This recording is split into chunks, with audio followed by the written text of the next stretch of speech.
কি প্রশ্ন?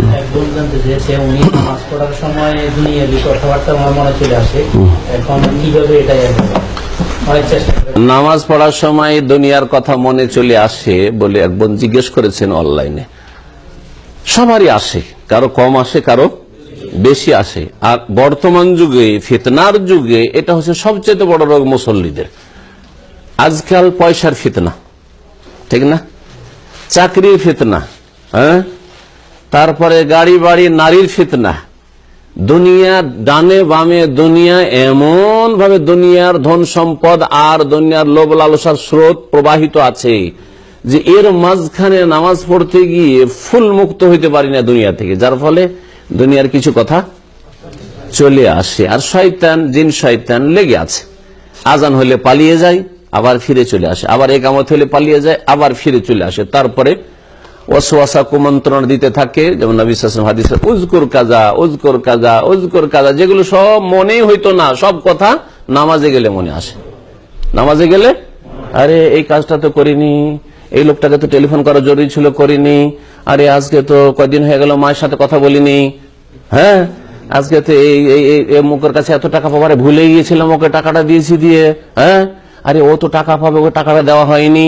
সব কথা নামাজের ভিতরে আসে, সব কথা নামাজের ভিতরে, কারণ শয়তান নিজের কাজে লেগে আছে। আপনাকে যথাসাধ্য নামাজের দিকে, হ্যাঁ, মনটাকে এগিয়ে নিয়ে যাওয়ার চেষ্টা করতে হবে, নামাজের উপর মনোনিবেশ করতে হবে।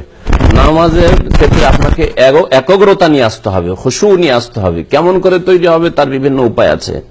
তার মধ্যে দুনিয়ার কাজ কর্ম মুক্ত হয়ে যখন মসজিদে ঢুকবেন অথবা যায় নামাজে মুসাল্লায় দাঁড়াবেন, তখন দুনিয়ার সমস্ত কিছু থেকে একবারে মগজকে, হ্যাঁ, আর হৃদয়কে মুক্ত করে নামাজে দাঁড়ায়। এখন আল্লাহর সাথে আমি কথা বলছি, দুনিয়ার কোনো সম্পর্ক নেই, চেষ্টা করবেন এটা। এক। দুই নম্বর কথা, যে আপনি যে দোয়া সূরাগুলি তাসবিহ তাহলিল পড়ছেন নামাজের ভিতরে, সবগুলির অর্থ বুঝে এই অর্থগুলির মধ্যে আপনি নিজেকে ডুবিয়ে দেওয়ার চেষ্টা করবেন। আপনি যেন ডুবে আছেন ওর মধ্যে। সুবহান রাব্বিয়াল আযীম, আপনি আল্লাহকে রব বলছেন, আজিম বলছেন, তাসবিহ করছেন।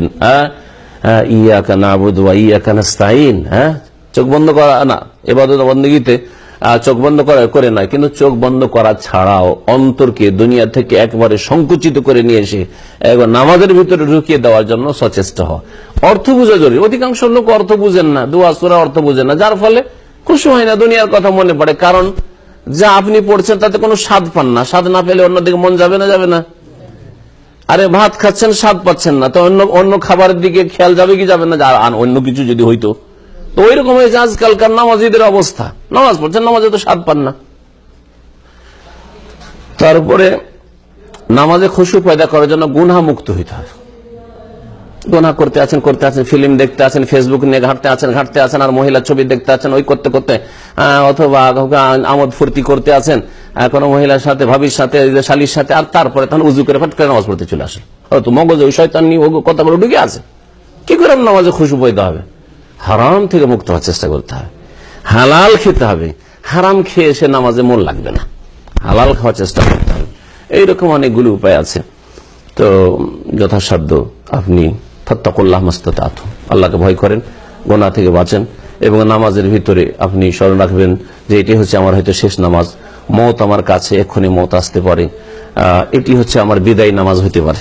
কান্না সলাতু মুআদ্দা, বিদায় নামাজ, হয়তো আর এরপরে নামাজের সুযোগ পাবো না। আল্লাহ পাক রব্বুল আলামিনের কাছে যা চাওয়ার এই সময় চেয়ে নি দুনিয়া আখিরাতের। এইভাবে নামাজে খুশু বা একগ্রতা পয়দা করার চেষ্টা করতে হবে। জি।